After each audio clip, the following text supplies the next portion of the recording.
নমস্কার, আমি সুপর্ণা। আজ আমি আপনাদের শোনাবো আশাপূর্ণা দেবীর লেখা এক প্রেমিক পুরুষের ইতিবৃত্ত। যদি আমার এই গল্প পাঠ আপনাদের ভালো লাগে তাহলে লাইক করে দেবেন, শেয়ার করে দেবেন এবং অবশ্যই সাবস্ক্রাইব করে দেবেন।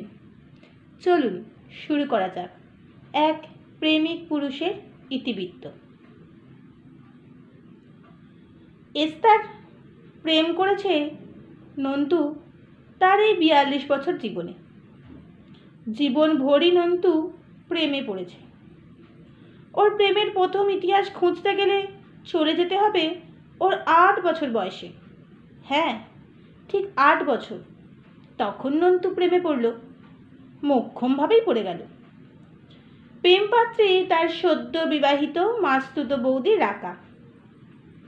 নন্তু সেই নববধূর ঢলঢলে মুখ দেখে মোহিত হলো। কাজল পরা কালো চোখের চাহনি দেখে মুগ্ধ হলো। আলতা পরা পায়ের লাবণ্য দেখে বিভোর হলো। আর ঝকঝকে গহনায় মোড়া হাত, গলা, কান দেখে জগৎ বিস্তৃত হলো। নন্তু ওই লাবণ্যবতীর দিকে হাঁ করে তাকিয়ে থেকে ভাবে, স্বর্গের পরীরা নিশ্চয়ই এই রকমই হয়।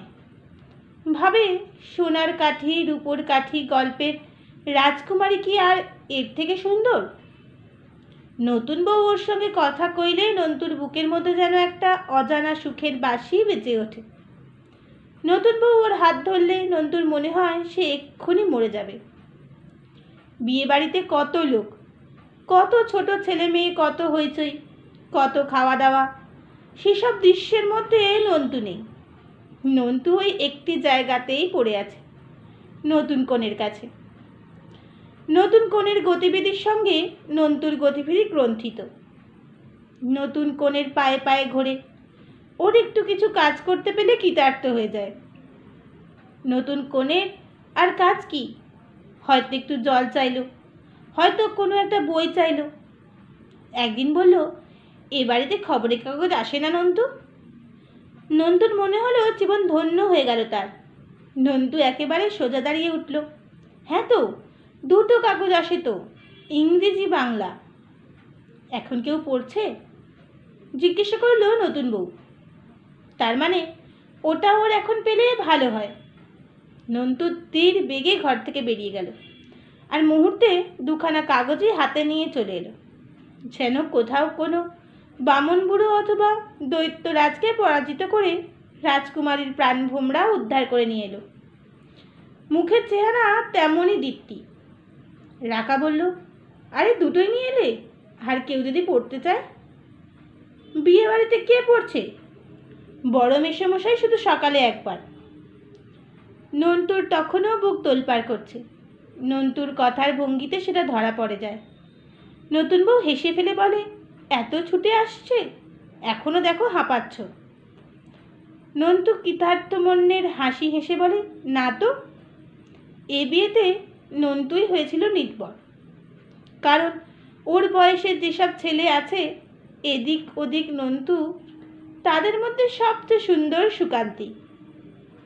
তাছাড়া নন্তু সব থেকে আদরণীয় বটে, বরের মায়ের ছোট বোনের ছোট ছেলে। সেই যে নন্তু কোঁচানো ধুতি আর গিলে করা পাঞ্জাবি পরে, কপালে চন্দনের ছাপ এঁকে আর গলায় ফুলের মালা দুলিয়ে বরের সঙ্গে গেল, আর ছাতনাতলায় বউ দেখল, সেই ওর রোমাঞ্চের শুরু। বিয়ের সত্যি বর ছলছুতোয় এ ঘরে এসে হেসে হেসে বলে, নির্বরটি দেখছি সব দখল করে নিচ্ছে, আসলের জন্য কিছু রাখছে না। বউ মুখ টিপে হেসে বলে, ও তো দস্তুর মতো আমার প্রেমে পড়ে গেছে। উপরলে ক্ষতি নেই, তুমি না পড়লেই হলো। বউ বলে, আমি বা নয় কেন, প্রতিদান বলে একটা কথা আছে তো। নন্তু অবশ্য এসব শুনতে পায় না, ওর কান বাঁচিয়েই বলা হয়। আর রান্ডুদা ঘরে ঢুকলে তো নন্তু বেজার মুখে উঠে গিয়ে বারান্দায় দাঁড়িয়ে থাকে। রাসুদাকে আজকাল আর দুচক্ষে দেখতে পারে না নন্তু। তবু রাসুদা যখন ডাকে, কিরে নন্তু, চলে গেলি কেন? আর না এসে উপায় থাকে না বেচারার, কিন্তু ভালো লাগে না একদম। রাসুদা ঘরে ঢুকলেই যেন বিশ্ব পৃথিবী ভুলে যায় বৌদি। নন্তু নামের একটা ছেলে যে সেখানে উপস্থিত আছে তা যেন মনেই থাকে না। তবু এই নিষ্ঠুরতার সঙ্গই নন্তুর কাছে প্রাণ। নন্তুর মা বলে, ভালো এক নেশায় পড়েছে ছেলে, খেতে ডাকলে আসছে না গো। কাল থেকে ওই নতুন বউয়ের সঙ্গেই খেতে দিতে হবে দেখছি। বড় মাসি বলেন, তার চেয়ে একটা উচিত মতো কোণে জোগাড় করে ফেল, তোর বাড়িতেও একটা ঘটা লাগুক। হাসির রোল ওঠে বাড়িতে, কিন্তু ও রোল বেশি দিন থাকলো না। অবশ্য নন্তুরাও তো বেশি দিন থাকলো না। নেহাত গরমের ছুটির মধ্যে এই বিয়েটা হলো বলেই এতদিন থাকতে পাওয়া। যেতে তো হবেই একদিন, কিন্তু শেষ রক্ষা হলো না। যাবার দিন নন্তু এমন এক কাণ্ড করে বসলো যে সবাই নন্তুর এই কদিনের ব্যবহারের আসল মানে খুঁজে পেয়ে হাঁ হয়ে গেল। আর ভাবতে লাগলো, যত সরল শিশু ভাবা যাচ্ছিল তত নয় বাপু। চলে আসার দিন নন্তু এক ফাঁকে একটি প্রণয় কাব্য লিখে রাকার হাতে গুজে দিয়ে পালালো। বলে গেল, কাউকে দেখাবে না কিন্তু।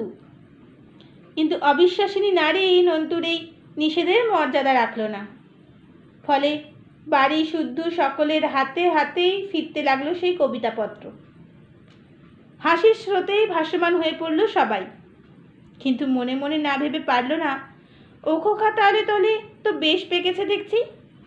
সেই কাব্যপত্রটি এই, রাকা রাকা রাকা, তোমায় ছেড়ে চলে যেতে প্রাণ হচ্ছে ফাঁকা। তুমি এত সুন্দর তাই তো এত ভালোবাসি, তোমার সবই সুন্দর কথা আর হাসি। স্কুলে গিয়েও তোমার কথা মনে পড়বে, লেখাপড়া সব কিছু মাথায় চড়বে। ইতি নন্তু। শেষ লাইন দুটোই মারাত্মক। এর মধ্যেই পাকামির অভ্যাস। যাক, বাড়ি ফিরে বাবার হাতের একটি কড়া কানমোলা ব্যতীত আর কোনো খেসারত দিতে হয়নি নন্তুকে তার প্রথম প্রেম বাবদ। সেটা দিতে হলে দ্বিতীয়বার প্রেমে পড়েছিল নন্তু তার 13 বছর বয়সে। এবার প্রেমপত্রে তাদের পাশের ফ্ল্যাটের নতুন আসা ভাড়াটের 12 বছরের মেয়ে দীপা। মেয়ে নয়, যেন পাকা আপেল, ফোটা গোলাপ। নন্তু জানলা দিয়ে নতুন ভাড়াটেদের আসা দেখছিল। খাট, আলমারি, আয়না, দেরাজ নামানো দেখতে দেখতে হঠাৎ ওই মেয়েকে দেখল, এবং দেখলো আর মরল। নন্টুর থেকে একটু বড় একটা ছেলেও ছিল ওদের বাড়ি। নন্টু হঠাৎ তার দারুণ ভক্ত হয়ে গেল। নন্টু ওদের বাড়িতেই পড়ে থাকতে শুরু করলো। মা কিছু বললে তেজের গলায় বলে, দীপকদার কাছে পড়া বুঝতে নিতে গিয়েছিলাম। মা সন্দেহের গলায় বলে, ওর এত সময় আছে যে এতক্ষণ তোকে পড়ায়? নন্তু আরও জোর গলায় বলে, এতক্ষণ পড়াবে কেন? দীপকদা বলে, সর্বদা পড়া করলে মাথা খারাপ হয়ে যায়, ক্যারাম খেলো। খেলাটা মিথ্যে নয়। নন্তু গেলেই দীপা ক্যারাম বোর্ড পেরে বসে। দাদার নাম দীপক, বোনের নাম দীপা। শব্দটার সঙ্গে কোনো মিল খুঁজে না পাওয়ার জন্যই হোক, আর পূর্ব অভিজ্ঞতার তিক্ত স্বাদের স্মরণেই হোক, এবার আর নন্তু কবিতার দিক দিয়ে গেল না। নন্তু সোজাসুজি দীপার হাত ধরে বলে বসল, আমি তোমাকে ভালোবাসি। দীপারে সত্যি একেবারে অবোধ তা মনে করে হেতু নেই। আপন রূপ সম্পর্কে দিব্যি সচেতন এই দ্বাদশী। ছলাকলাও শিখেছে কম নয়। ক্যারাম খেলায় হেরে গিয়ে যখন হইচই করে, অথবা আর খেলবো না বলে ঘুঁটি ছড়িয়ে উঠে যায়, তখন ভঙ্গিমা করে অনেক, এবং খাটো ফ্রকের আঁটো কাটের বাহারটি কিসে ভালো মতো উদ্ঘাটিত হয় তা ভালোই জানে। কিন্তু এখন নন্তুর ওই প্রেম নিবেদন স্রেফ এইমাত্র পৃথিবীতে পড়া মুখে বলল, ও মা, সে কথা এত ঘটা করে বলবার কি আছে রে? বন্ধু হোস, ভালোবাসবি না? আমিও তো তোকে কত ভালোবাসি। তোর বছরের নন্তু তার থেকে 1 বছর 2 মাসের ছোট। এই অবোধ বালিকার মধুর সরলতায় মুগ্ধ হলো, আবার করুণাও বোধ করলো। তাই করুণার গলাতেই তাকে জ্ঞান দেবার মহৎ উদ্দেশ্য নিয়ে বলল, তুই এমন বুদ্ধুর মতো নয় মোটেই। তোর জামাইবাবু তোর দিদিকে যেমন ভালোবাসে তেমনই। ইমা, কি অসভ্য! বলে দেবো দিদিকে। চল, তোকে দিদির কাছে নিয়ে যাই। বলে দীপা ওকে এমনভাবে সারতে পারতে ধরে নিয়ে চলল, তেমন ধরা একমাত্র চোরকেই ধরে লোক, চোর পালিয়ে যাবার ভয়ে। কিন্তু এখানে চোর কি পালিয়ে যাবে? নন্তুর মনে হলো, ধরা পড়ার মতো সুখ কি ইহ পৃথিবীতে আর আছে? নন্তু সেই সুখটা তাড়িয়ে তাড়িয়ে উপভোগ করে চোখ বুঝল। কিন্তু নন্তুর সময় নির্বাচনটা বড় ভুল হয়েছিল। দীপার দিদি জামাইবাবুর উপস্থিতিতে দীপার সঙ্গে প্রেমের রকম ফেরের ব্যাখ্যা করাটা সমীচীন হয়নি তার। তবে সেটা বুঝল নন্তু একটু লেটে। চোখ বোঝা অবস্থাতে দিদির গলা শুনতে পেল। এর মানে? কণ্ঠস্বর কুলিশ কঠোর। সঙ্গে সঙ্গেই দীপার শিশু কণ্ঠের আদুরে কথা যেন কানের ওপর বাজ ফেলল। দেখ না দিদি, এই পাজিটা এমন অসভ্য কথা বলছে, তাই তোমার কাছে ধরে নিয়ে যাচ্ছি। আর নিয়ে যেতে হবে না, পাচাল বেহায়া মেয়ে কোথাকার, ছাড় ওকে। মুহূর্তে স্বর্গসুখ বিলুপ্ত। পায়ের তলায় কি মাটি আছে? থাকলে নন্তু নামক প্রেমিক বালকটি তলিয়ে যাচ্ছে কেন? দিদি নন্তুকে জিজ্ঞাসা করলো না, কি বলেছিস তুই দীপাকে? দীপাকেই জিজ্ঞাসা করলো, কি বলেছে? দীপা অবলীলায় বলেছে জামাইবাবু তোমায় যেমন ভালোবাসে ও আমায় তেমনই, হি হি হি। এমন অসভ্য না? নন্তু তখনও লোক চরিত বিশ্লেষণ করতে শেখেনি। কিন্তু তখন নন্তুর মনের মধ্যে যে ঝড় বইছিল তা ভাষার ছাঁচে ফেললে এই দাঁড়ায়, মেয়ে মানুষ কি সর্বনেশে জাত! ফোটা গোলাপের মধ্যে এমন কাঁটা, পাকা আপেলের ভিতরটা এমন পচা। দিদির মুখ দিয়েই বা এসব কথা বেরোচ্ছে কি করে? নন্তু ভিজে বেড়াল? নন্তু ন্যাকা বদমাইশ? নন্তু বোকা বজ্জাত? নন্তু মনে মনে ঠিক করলো, জীবনে আর এই মেয়ে মানুষ জাতটার কাউকে ভালোবাসা নয়। এরা হাসতে হাসতে লোকের গলা কাটতে পারে। আসুক কোনোদিন এই পাজি মেয়েটাই নন্তুর ক্যারাম খেলবি বলে ডাকতে, মজা দেখিয়ে দেবে নন্তু। কিন্তু জীবনে তাকে মজা দেখাবার সুযোগ পেল না নন্তু। মেয়েটা কোনো দিন ডাকতে দূরের কথা, নন্তুর দিকে তাকিয়েও দেখল না। নন্তুর সামনে দিয়ে স্কুল গেল এলো করতে করতে শরীরটাকে এমন বাড়বাড়ন্ত করে তুলল যে 14তেই 18 মনে হতে লাগলো। অবশেষে সত্যি 18 হতে না হতে দীপুকে শ্বশুর বাড়ি পাঠিয়ে দিল ওরা। ওই বিয়েটাকে ঘিরে অনেক স্বপ্ন দেখেছিল নন্তু। বিরোধ ভুলে ওরা নেমন্তন্ন করবে। বাড়ির আর কেউ যেতে না চাওয়া ছাই ফেলতে ভাঙা কুলো নন্তুকেই যেতে হবে নেমন্তন্ন রক্ষা করতে। তারপর বিয়ের কনেকে জানিয়ে আসা যাবে, তোমার জন্যই আজ আমার এই দশা, তোমার জন্যই আজ আমি মরতে বসেছি। কিন্তু কথাগুলো বলবার সুযোগ আর পেল না। দীপুর চোখের চামড়াহীন বাপটা পড়শি হিসেবেও নন্তুদের একখানা নেমন্তন্নের চিঠিও দিল না। সেই পুরনো রাগ পুষে রেখেছে। চিঠিটা বুক পকেটে না থাকলে কিসের বলে বলিয়ান হয়ে এরকম গোলমেলে জায়গায় যাওয়া যাবে? তবে ঢুকতে গেলেও এবং বলতে গেলেও সত্যি কথা তো আর বলা হতো না। সত্যি কি আর দীপুর দুর্বাক্য বুক ভাঙা হয়ে নন্তু চুপ করে বসেছিল? নাকি 13 থেকে 19 এই 6টা বছর রমণীহীন পৃথিবীতে বাস করে এলো নন্তু? এই 6 বছরে কম করে 3, 6, 18 বার প্রেমে পড়েছে নন্তু। অতএব 18 বার বুক ভাঙা মন নিয়ে ঘুরে ঘুরে আবার ভাঙা বুক জমা দেবার ওষুধ খুঁজে বেরিয়েছে। বুকের মধ্যে এক টানা তাজা চকচকে প্রেম নেই, সর্বদা স্মরণ করবার মতো একখানা মুখ নেই। এই অবস্থা নন্তুর ধারণার বাইরে। তবে নন্তু এর ফাঁকা ফাঁকা 5টা স্কুলও চালিয়ে গেছে ঠিক মতো। এই যা বাঁচোয়া। নন্টুর এইসব প্রেমের পাত্রীরা বিচিত্র। এর মধ্যে নন্টুর থেকে বয়সে অনেকে বড়ও থেকেছে দু একজন, যেমন চারুলতাদি, মনীষা খুড়িমা, তাছাড়া পাশের বাড়ির মেয়ে, দাদার শ্বশুর বাড়ির মেয়ে, বামুন্দির মেয়ে, রজনী শেখরার মেয়ে, লন্ড্রি সুবোদ্দার মেয়ে, মিল্ক সেন্টারের দুগ্ধদাত্রী মেয়ে, আর কত কত। কিন্তু এমনই ভাগ্য নন্টুর যে নন্টুই শুধু প্রেমে বিহুবল হয়। তারা প্রেমাম্পদারা ফিরেও তাকায় না, আর যদি বা তাকায় সেটা নন্টুকে শাসাতে আর বড়দের বলে দিতে। একটা প্রেম নন্টু সাকসেসফুল হতে পারল না, সব বিশ্বাসঘাতিনীর দল। অথচ নন্টু সুন্দর সুকান্তি পুরুষ, দেখলেই তো ভালোবাসতে ইচ্ছে হবার কথা। তা সে ইচ্ছে নন্টুর কলেজের মেয়েদের মধ্যে দেখা দিল। তাই নন্টুকে কলেজ শুদ্ধ মেয়ের প্রেমে পড়তে হলো, যাতে নন্টুকে নিরপেক্ষ বলে ধরা যায়।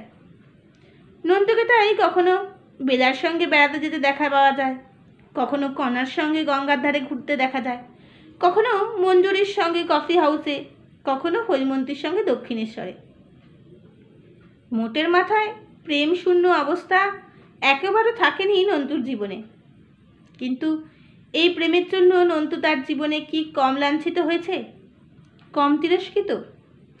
কখনো নিজের গার্জেনের কাছে, কখনো অপর পক্ষের গার্জেনের কাছে, কখনো প্রেম পাত্রী নিজেই ঠিকরে সরে গেছে, যেমন কেতকী হালদার। ওর পিরিয়ডে একদিন নন্টুকে রাখি বোসের সঙ্গে চায়ের দোকানে বসে চা খেতে দেখেই ওর মাথায় রক্ত চড়ে উঠেছিল। ফটফট করে চায়ের দোকানে ঢুকে এসে নন্টুকে যাচ্ছে তাই করে পেরিয়ে পড়েছিল বাড়ির উল্টো মুখে। তারপর কেতকী কলেজ শুদ্ধ সবাইকে নন্টুর বিশ্বাসঘাতকতার কথা বলে বেরিয়েছে এবং নিজের নুমাল ভিজিয়েছে। স্বভাবতই এত লোকের নস্তুর প্রতি সমবেদনার মনোভাব চলে যায়, বরং তার ওপর তীব্র একটা বিরুদ্ধ ভাব এসে যায়। কিন্তু চরম করল সেকেন্ড ইয়ারের ছেলেরা সবাই মিলে নস্তুকে আচমকা ঘিরে ফেলে আচ্ছা করে ধোলাই দিল। বলল, চাঁদু, তুমি ভেবেছ কি চাঁদ মুক্তি দেখিয়ে তুমি গাছেরও খাবে, তলারও কুড়োবে? তোমার প্রেম রোগ দেখ ছাড়াচ্ছে জন্মের শোধ। বাড়ি ফিরতে মা চমকে ওঠে, শিউরে বলেন, এ কি সর্বনাশ, এ কি চেহারা, কি হয়েছে? নন্টু বলল, দারুণ পড়ে গিয়েছি। কোথায়, কিভাবে? তখন আবার দারুণ একটা গল্প বানাতে হলো নন্টুকে। অতঃপর ওষুধ এলো, মলম এলো, বেশ রাজকীয় সেবা হলো নন্টুর। কাজেই নন্টু আবার মনে মনে কানমলা খাওয়াটা ভুলল। তবে এবার নন্টু একনিষ্ঠ হলো। নন্টুর বড় ভাইজিকে বাড়িতে পড়াবার জন্য যে দিদিমণি বহাল হলেন, প্রথম দিনই তার প্রতি অনুরক্ত হয়ে পড়ল নন্টু। সূত্রটা এই, তার পাড়াটা ভালো নয়, আর সন্ধ্যেটা লোডশেডিংয়ের ছিল বলে ভদ্রমহিলা একটা টর্চ চেয়েছিল। নন্টু বেনির সঙ্গে মাথা দিল, টর্চ ধরে একেবারে বাড়ি পর্যন্ত পৌঁছে দিয়ে এলো। ব্যাস, তদপতি রোজ দেখা যেতে লাগলো দিদিমণি ঠিক ফেরার সময়ই নন্টু বাড়ি ফেরার পথে, অথবা নন্টুর সৌজন্যবোধ জাগরিত হয়ে ওঠে। নন্টু বলে, চলুন আপনাকে পৌঁছে দিয়ে আসি। মহিলাটি অবশ্য আপত্তি করেন, আবার কেন কষ্ট করবেন বলেন, কিন্তু পৌঁছে দেবার পর বেশ সকৃতজ্ঞভাবেই বলেন, যাই বলুন, এই রাস্তাটা রাত্রিরের দিকে একা আসতে ভয় ভয়ই করেই। ভাগ্যিস আপনি। এই ভাগ্যিস খেলাটা চলছিল বেশ, কিন্তু নন্টু চিরদিনই ধৈর্যের পরীক্ষায় ফেল। নন্টু বরাবর যা করে তাই করল। ওই খেলাটা তলিয়ে ভেবে জমিয়ে তোলার আগেই দুম করে একদিন রাস্তাতেই একখানা খোলাখুলি প্রেম নিবেদন করে বসল। আর আশ্চর্য, এত দিনের সৌজন্যময়ী ভদ্রমহিলা মুহূর্তে একেবারে ফনাতলা ফণিনী হয়ে বলে উঠল, আপনি কি পাগল নাকি? ইস, আপনার ভদ্রতার মুখোশের তলায় এই ছিল? ছি! পরদিন এই নিয়ে চাপা গুঞ্জনে বাড়ি মুখরিত। দিদিমণি কাজ ছেড়ে দিতে চাইছেন, কারণ তার ছাত্রীর কাকা। নন্টুর বৌদি এমন দিদিমণির হাতছাড়ার আশঙ্কায় ঝাঁঝালো হলেন। লেখাপড়া তো শিখলে অনেক, জ্ঞান বুদ্ধির বালাই হলো না কেন? সুন্দরী মেয়ে দেখলেই তার চোখ কানে দেখতে পাবে না, এ রোগ কবে যাবে তোমার? সুধা বিশ্বাসের সিথিতে যে সিঁদুর তাও চোখে পড়েনি। আর তো তোমার ছাড়া গরু করে রাখা যায় না, এবার গোয়ালে পুড়তে হবে। অতএব তোড়জোড় করে মহাসমারোহে গোয়ালজাত করা হলো নন্তুকে। বাড়ির ছোট ছেলে, সমারোহ ভালোই হলো। আনাচে কানাচ পর্যন্ত আত্মীয় স্বজন এসে ভিড় করলো। তাদের মধ্যে সুন্দর সুন্দরী মেয়েও ছিল অনেক, কিন্তু নন্তুর নবপরিণতার কাছে সবাই নিষ্প্রভ। নন্তুর মা খোঁট ধরেছিলেন, ও আমার সুন্দর মুখ ভালোবাসে, সেটি এনে দিতে হবে। তা ভাগ্যক্রমে এসেও গেল। না, এসে যাবারও কারণ নেই। নন্তু ভালো নাম নন্দিত কুমার, নন্তু ইতিহাসে এমএ, নন্তু দেখতে রূপবান, এবং এখন তার নামে কলেজের লেকচার। তাছাড়া নন্তু বাড়ির ছোট ছেলে, এখনও বাপমা বর্তমান, এবং তিনি কেষ্টবিষ্টু। সম্প্রতি নন্তুর মেজদা গাড়ি কিনেছেন, আর নন্তুর ঠাকুরদা এমন একখানি রাস্তার ওপর এমন একখানি জাদ্রেল 3 তলা বাড়ি হাঁকড়ে রেখে গেছেন যে আরও এক পুরুষের বংশধরদেরও কুলিয়ে যাবে। অতএব সুন্দরী সুগায়িকা সুপাত্রী জুটবে নন্তুর, এটা আশ্চর্যের নয়। সবাই নিঃশ্বাস ফেলে বাঁচল। এতদিন নন্তু একটা বৈধ প্রেমপাত্রী পেল, আর নন্তুকে নিয়ে দিশেহারা হতে হবে না বাড়ির লোকের, পাড়ার লোকের, আত্মীয় স্বজনের, বন্ধু মহলের। এ যাবৎকাল তো সবাইকে হতে হয়েছে দিশেহারা।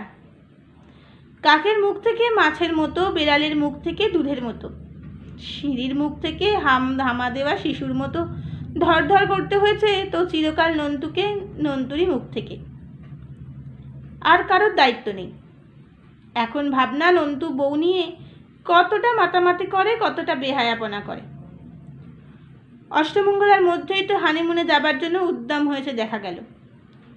আমি নন্তুদের পাড়ায় চিরকালের বাসিন্দা, নন্তুর বিয়ে পর্যন্তও তাই ছিলাম। কর্মচক্রে তারপরেই হঠাৎ দেশ ছাড়া হতে হলো।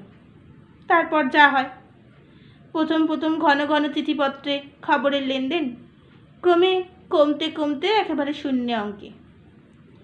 10 বছর পরে আবার দেশে ফিরলাম, এবং সেই পুরনো পাড়াতেই ফিরতে হলো, কারণ বাড়িটা বসত বাড়ি, পৈতৃক বাড়ি। বাড়িতে যারা ছিল তাদের কাছে পাড়ার খবর নেই। এ কেমন আছে, ও কেমন আছে, ভালো মন্দ মেশানো খবর। কিন্তু নন্তুর খবর অদ্ভুত। হানিমুন থেকে ফিরে এসেই নাকি নন্তুর প্রেম রোগ এমন সেরে গেল যে নন্তু তার বৈধ প্রেমপত্রটিকেও একেবারেই ভুলে গেল। নন্তু খিটখিটে হলো এবং ছোট লোক হলো। নন্তু স্ত্রীর প্রতি যা তুচ্ছ তাচ্ছিল্য করে, যা দুর্ব্যবহার করে, যা নিষ্ঠুরতা করে, তা নাকি বাসন মাজা ঝিয়ের পরেও করে না। উঠতে বসতে খিঁচোয় বউটাকে। শুনে তাজ্জব লাগলো বই কি। গেলাম ওদের বাড়ি। বউ দেখে আমি অবাক। সেই রং কোথায়, সেই গড়ন কোথায়, সেই মুখ কোথায়? বিষণ্ণ বিষণ্ণ মুখে সেই হাসিটুকু, সেও যেন করুণ। বিয়ের সময় 22 বছর বয়স ছিল বউয়ের। 10 বছর পরে অঙ্কশাস্ত্রের নিয়মে এখন 32। কিন্তু এ কি 32 বছরের চেহারা? বউ যেন 52 বছরের এক বুড়ি। নন্তু ঘর থেকে বেরিয়ে এলো আমার সাড়া পেয়ে। প্রথম নজরেই বউকে একটা তাড়া দিয়ে, সঙ্গের মতন দাঁড়িয়ে আছো কেন, চায়ের জল টল চড়াও তো একটু, বললে শুধু তাড়া দিয়েই নয়, খিচিয়েও। কিন্তু এই নন্তু কি সেই নন্তু? এরই বা কি চেহারা হয়েছে? জেল্লাহীন হলদেটে রং, গাল ভাঙা, চোখ কোঠরে, মাথার মাঝখানে টাকের আভাস। না বলে পারলাম না, চেহারা একই হাল করেছে নন্তু। নন্তু অবজ্ঞার চোখ উল্টে বলল, বয়স হচ্ছে না। নন্তুর বউ চা নিয়ে এলো, খুব ভালো চা, সঙ্গে সিঙ্গারা। তবু নন্তু বউকে আরও 2 বার খিচিয়ে নিল চা দেওয়ার ছিরির জন্যে। তারপর খিচলো বাড়িতে কিছু করে না দিয়ে বাজারে খাবার আনিয়ে দেওয়ার জন্যে। বউ সরে যেতে দুঃখিতভাবে বলল, বউকে তো ধমক টমক দিচ্ছ কেন নন্তু? নন্তু বিরক্ত মুখে বকিয়ে বলল, তবে কি মাথায় করে নাচতে হবে? ফেরার পথে ভাবতে ভাবতে আসছি, নন্টুর এই মনস্তত্ত্বের কারণ কি? বিয়ে হয়ে নন্টুর সব সম্ভাবনা ফুরিয়ে যাওয়ার হতাশায়? না সারা জীবন নন্টুর নারী জাতির কাছে যে দাগা পেয়েছে, হাতের মুঠোয় তাদের একজনকে পেয়ে হিংস্র প্রতিশোধ নেওয়া?